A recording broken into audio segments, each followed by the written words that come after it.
Hey,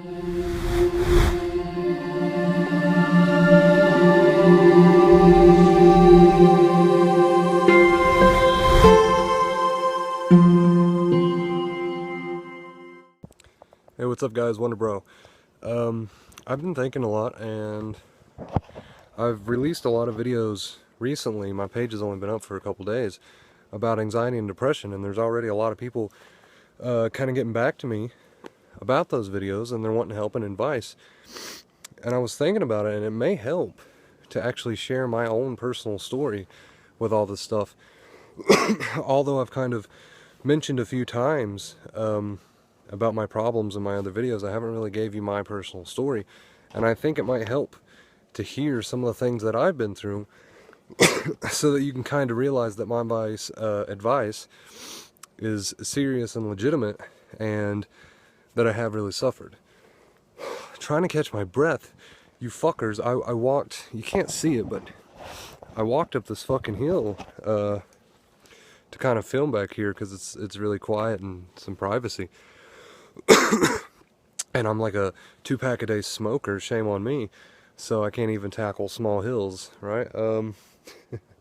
Anyway, my personal story is going to take a lot of courage to share this. I don't really tell my story to anybody. There's maybe 2 or 3 people who know my story, and then again, they only know bits and pieces of it, really. I don't think there's anyone who actually knows my complete and total story, and I'll try to cover it as much of it and be as detailed as I can about it as quickly as I can, so this video doesn't drag on for, an hour.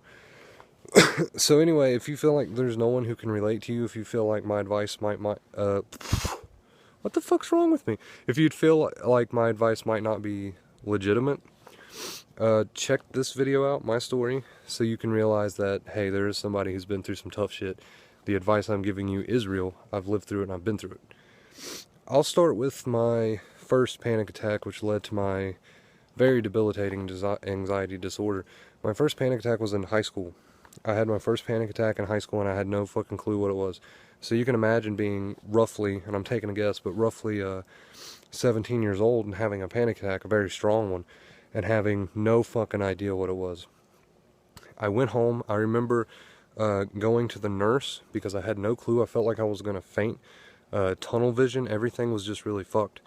I went to the school nurse and told her about it, and she really didn't have any answers for me either. I forget now what she said, but anyway, I had to tough it out and stay at school.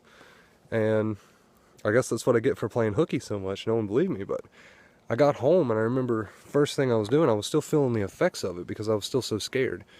I remember Googling it and trying to figure out what it was. This went on for weeks and weeks until the point where I had just literally drained myself and became so depressed by all this. Having no idea what it was, I thought I was dying. And so you can imagine how scary that was. My mom, eventually I talked to her and she took me to the doctor's office where they did blood work and all kinds of tests, because I was explaining symptoms of anxiety, but I didn't know that it was anxiety. So everyone assumed it was worse than what it was. Everything came back normal and I just felt hopeless. I was wanting an answer. I felt so fucking hopeless. Eventually though, there was some light. I discovered that it was anxiety through my own research. We went and talked to a doctor about it, a therapist about it. I got put on medication. I took the medication for some time. It didn't really help me. It did in ways, but after a while I started to forget about it. I was like, okay, it's anxiety, it's harmless. I didn't put much thought into it, and that was good. And started to go away, so I got off the medication. Now, before this first panic attack, I had always had problems growing up with being extremely shy. I would cry if someone fucking looked at me, okay? I was that fucking bad. I was on medication when I was a little smaller too, and I eventually got off that as well. Anyway, fast forward, a couple years later, the anxiety came back, and it came back as strong as it ever was. I spent 2 months in debilitating anxiety, paralyzed in fear, feeling the effects of depersonalization and derealization, which is an anxiety-related symptom. I might go into more detail about those symptoms later because they're the fucking scariest for me. Anyway, I didn't feel real. I didn't feel myself. I was paralyzed with fear. I sat in a chair for fucking night after night after night, shaking. I was never religious, but I was so desperate that I turned to religion. I started praying and this went on for almost 2 months straight. I don't want to scare anybody, but this is just my story. So I should have warned you ahead of time, but if you think this video may scare you, you know, you don't have to watch it. But this is just my story. Don't freak out. And I did recover, obviously, so there's hope. But anyway, 2 months straight, I didn't even want to get out of bed to fucking piss. Okay, that took every bit of energy in me to do that. Ounce of energy just to get up and fucking piss. Nobody understood, mainly because I wouldn't tell anybody, because I figured, what the fuck are they gonna do for me? So I didn't tell anybody. 2 months, scared to death, fucking couldn't leave my bedroom without fucking having panic attacks. Eventually it kind of went away on its own. I didn't do anything to help myself recover, which looking back now was a mistake, but eventually it went away on its own. After that, fast forward, because of that incident, I developed agoraphobia. Agoraphobia, if you don't know what it is, it's the fear of being outside, it's the fear of traveling away from your safe zone, which is usually the person's house. Imagine how isolating, lonely, and depressing that is. You know, here I was, young guy, I'm still a young guy, but at the time I was even younger. Couldn't go out and hang out with friends, couldn't see friends. They wondered why I couldn't go and hang out with them. They wondered why I didn't want to go to parties and shit. Why I couldn't leave my fucking house. And what was I supposed to tell them? Oh, I've got agoraphobia. Like, they would understand. And I understand that they wouldn't understand. So I didn't tell them anything. I just kept coming up with excuse after excuse, living in my own personal hell, which at the same time was what I believed to be my safe zone. So imagine how that fucked with me. Anyway, young guy, can't do shit, and I developed agoraphobia. Before all this happened, I had worked a couple jobs before I developed the agoraphobia, and I felt somewhat normal. There was periods of normal, and there was periods of total fucking anxiety. And I'm giving you guys the periods of total fucking anxiety, which has been a lot. So I developed agoraphobia after this 2-month battle with fucking anxiety out the ass. Eventually I got over it, and I moved in with someone else. Now we're getting into present time. I moved in with someone else. Keep in mind, even outside of these episodes of severe anxiety, I always had this looming fucking anxiety. For the most part, it was manageable and bearable, and it still is, and I'm getting better. But I'm giving you guys the bad times. I've had good times. Don't worry, it's not completely terrible.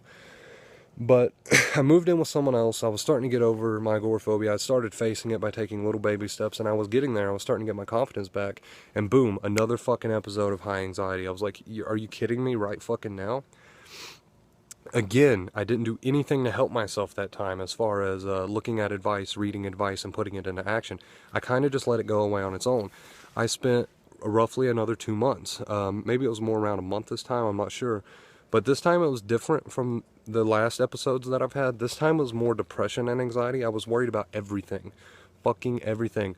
I was worried about religion, death. I was worried about life after death. I was worried about my future, what I'm going to do about my future. I was worried about my family.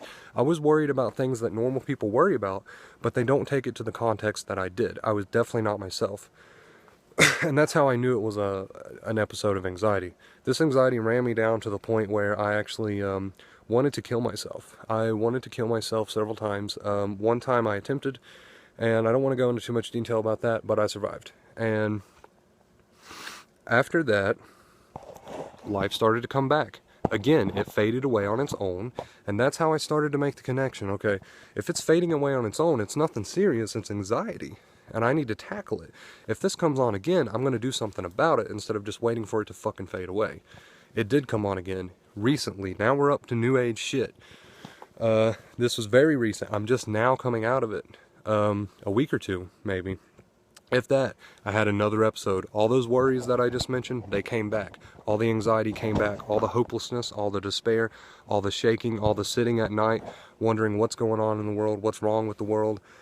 Very, very scary. It's like entering a new world. So that's what I was doing back there. And then after I did that, I was like, fuck it, I'm gonna do something about it. So I finally did something about it the third time around, I think it was the third time. I'm not sure, I haven't been keeping count, but I'm telling you, if you just do what I was telling you in the the other videos or whatever, that fucking works, because that's what I did this third time around. And I think it was $8 or something. I've mentioned that before. I think it was $8 or something, but The book was like by Dr. Claire Weeks, and it's Hope and Help for Your Nerves, I think is what it's called. And that's what I bought because I was gonna do something about it this time around, because it felt the exact same as the second time around. So I was like, okay, well, it's just anxiety, whatever, I'm going to do something about it this time and actually overcome it instead of just letting it go away on its own. So that's what I did. I started researching, I started studying, I found a plan that worked for me, a plan that'll work for anyone really, if you're dedicated and have a little courage and hope. And that's the Dr. Claire Weeks Loosen and Accepted plan, which I've went over in other videos. You can check those out. So anyway, I started doing this. I started loosening and accepting. It took time, but at first it was very hard, and you feel like if you're gonna just accept it, that you're gonna lose every bit of sanity you have left. But I said, fuck it. It helps if you get mad and say, fuck it, I've felt like this for too long. I'm gonna stick to this plan. I'm gonna do it. So that's what I started doing. I know you guys loved that face in the last video, so I figured I'd make it again. Anyway, that's what I started doing, and it fucking worked. I started accepting it, and eventually I got stronger and stronger. My courage is still coming back. I'm not going to lie and say I'm at 100%, but I'm outside, I'm talking, I'm smiling. You know, some progress is being made, and it's a lot of it. Anyway, during this last episode, when the sun would go down, I'd start to feel hopeless despair. I was lonely. All the thoughts would come on even harder. They were there 24/7, but it was worse at night. I'm trying not to shake. Fuck, my hand's getting tired. But they were worse at night. Finally, I just started to do this method. I got over it. And now I'm making steps in the right fucking direction instead of just letting it float away on its own. I'm being proactive in my recovery, and that's very important that you do that too. And use this fucking method. You just heard my story. It's been a hell. I could go into more detail, but I think I've covered it enough. Anyway, I'm taking steps in the right direction, and one big step that I've took besides doing the loosen and accepted method is being open about it with you guys on YouTube. It's really helped. And if you got an anxiety disorder, if you've been through hell like I have, fucking tell people. Who gives a shit if they don't understand? Who gives a shit if they accept you for it? If they don't accept you for it, you don't need them in your fucking life anyway. Do away with them. Okay, so here's my story. It was hard to tell. Never told it. I've skimmed over it. A few people know about my problems. They've never heard the whole story. There's a lot of people who's also helped me through it, just to have somebody to talk to. And that's why I want to offer all you guys someone to talk to. If you don't have that, I'm always here. So I hope you enjoyed this video. I hope now maybe you can understand that this method does work, because I've been through hell and it's working. And that was the main goal of this video. And I hope maybe now you guys can relate to me a bit more, and you know a bit more about me. I want to become close with every single one of you. But if you like this video, if you think I'm going to help you in the future, if you just think I'm a cool guy, I like to think I'm a cool, alright guy, so, you know, cool guy. You can subscribe, it's down there somewhere. Really helps me out. I love positive feedback, obviously. Like this video, share it, I don't care, I'm going to be open about this shit. Fuck it, I am who I am, right? You know, everyone's got to reach that point in their life sometimes where they just say, fuck it, I am who I am. And it's definitely a step in the right direction. Don't be ashamed. Fuck it. Fuck it. So that's a quick version of my story. You now kind of understand it. It's been rough. I'm getting there, but stay strong, guys, because it does get better. I'm walking fucking proof of that. And just keep pushing. Just keep pushing. Subscribe, like, share, do what you gotta do. Stay awesome. Hey, what's up, guys? I'm back inside now, warmed up. I just wanted to add this clip because I just watched the video back of my story, and when I was watching it, I noticed that one particular part I started to get a little lost in thought, and my eyes started, you know, wandering a little bit doing that number. And I just wanted to clarify that I was just a little emotional at that point. You know, it's never easy to talk about your story, especially if you really haven't before. But now I feel this sense of relief, you know, now I finally came out about everything that's happened to me, so I recommend you guys to do the same. I apologize for that particular part. I noticed I looked a little off, but yeah, I was just a little lost in thought at that point, but I'm really glad I made this video, so check it out. I hope you guys like it, and remember, if I can do it, any of you guys can do it. That's a promise. So